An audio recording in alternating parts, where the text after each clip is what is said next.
public is conditioned to watch the skies for missiles. This is a doctrinal error. The kinetic cost of a missile launch is enormous. It is loud, visible, and immediately attributable.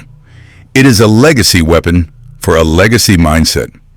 The primary vector of systemic warfare in the 21st century is not explosive force. It is silence. The blueprint is weaponized dependency. Analysis of recent geopolitical stress events confirms the protocol. Cuba's energy grid becomes a liability without Venezuelan oil. India's green energy ambitions are throttled when China restricts battery components. An economic crisis, amplified by external pressure, pushes a state like Iran to the brink of systemic collapse. These are not isolated incidents.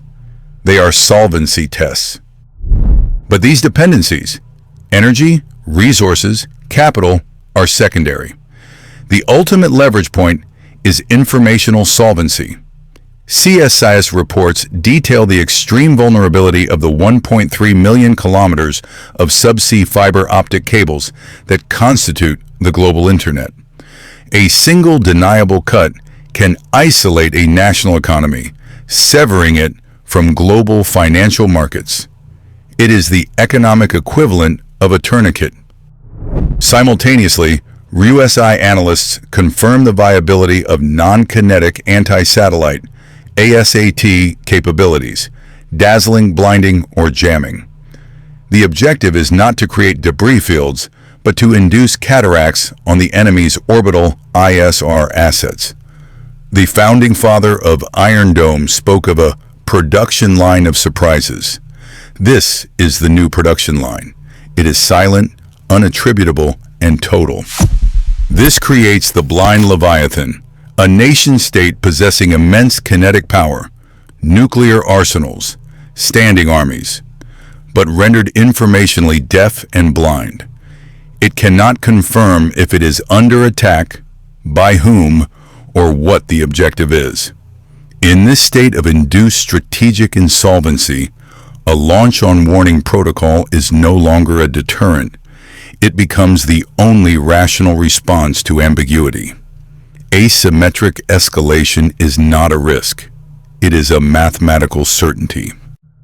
The motive is not conquest. It is survival. A nation-state does not operate on ideology. It operates like a corporation, balancing assets against liabilities.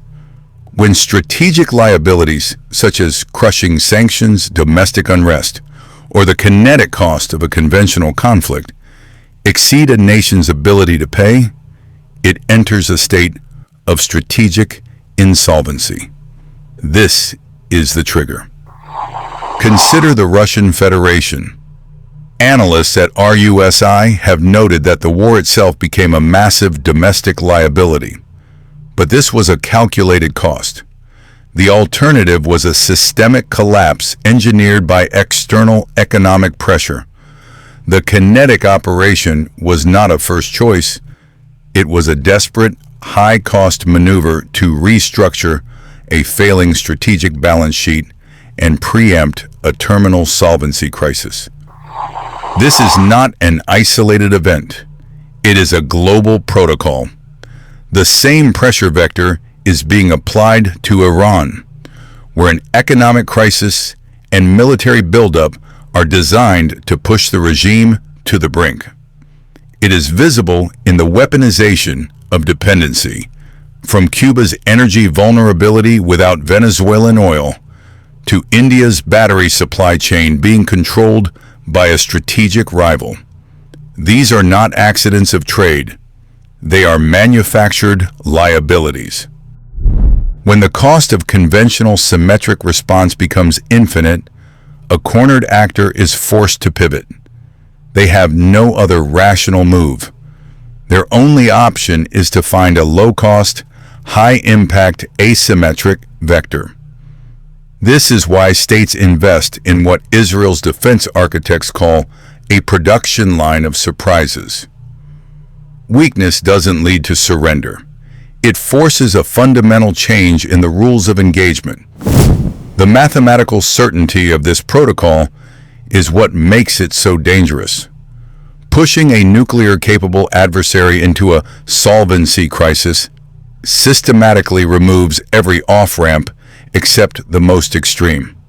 It makes threatening a launch-on-warning posture not an act of madness, but the final, logical move for a system facing liquidation.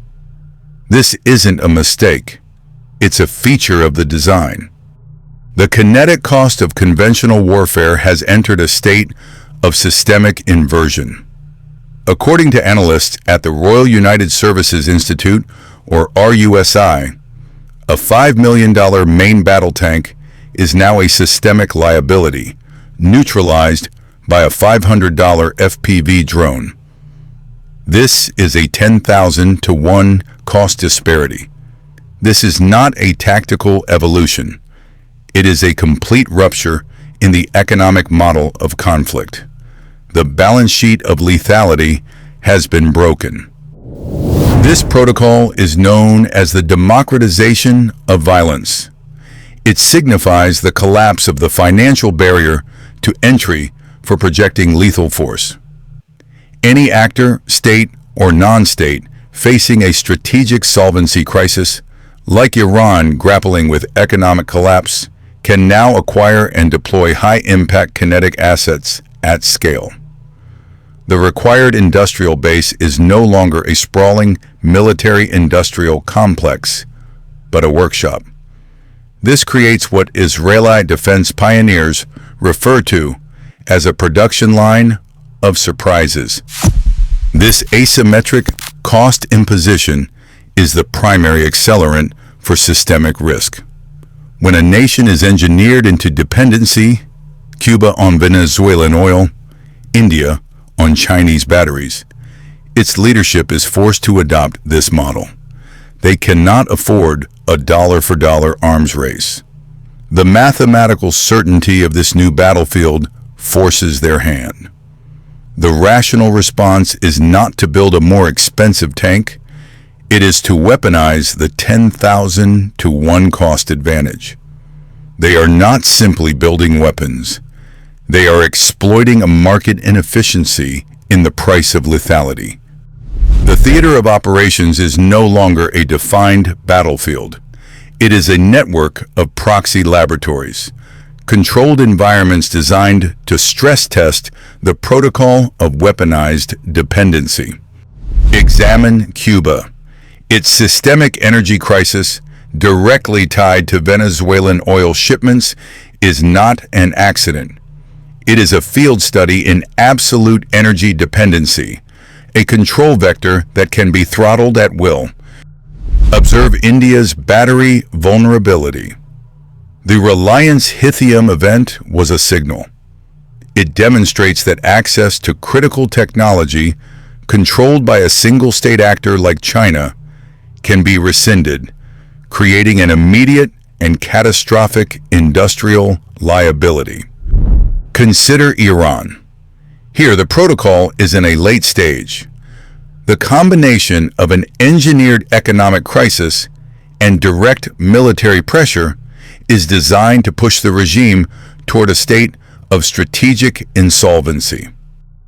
This pressure forces a mathematical certainty, adaptation. In these gray zones, new forms of leverage are born. Israel's production line of surprises is not just defensive, it is a blueprint for generating asymmetric kinetic options when conventional solvency is threatened. These are not disconnected crises. According to analysts at CSIS, even internal instabilities in Western nations, such as the travel warnings between Canada and South Africa, are symptoms, data points showing the systemic pressure of this economic warfare model reaching into every jurisdiction. These are the staging grounds where the kinetic cost of the next global conflict is being calculated. The launch-on-warning protocol is a systemic failsafe against a decapitation strike. The logic is irrefutable. The kinetic cost of absorbing a first strike is total asset liquidation. Therefore, a nation must launch its own arsenal upon verified detection of an inbound attack. The entire system is built on data integrity. However, the new vector for triggering this protocol is not a missile, but a line of code. According to CSIS analysis, a targeted cyber attack can blind early warning radar and satellite networks, creating a fog of digital war. For the commander in the silo, the screen goes black.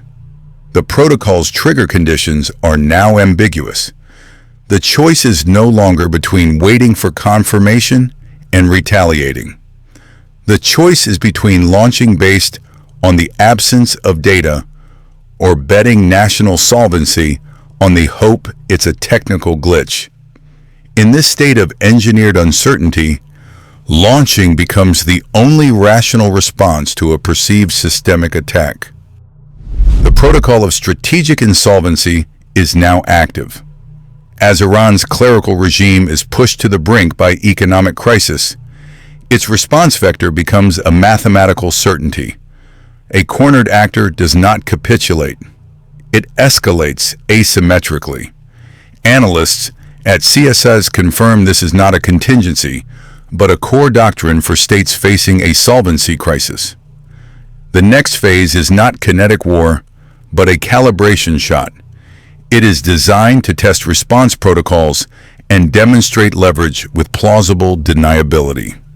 Within the next 12 months, anticipate a cascading power and data blackout targeting a Tier 1 U.S. maritime port. This is not sabotage. It is a liquidity event for geopolitical leverage, an attribution impossible signal that the kinetic cost of economic warfare is non-zero.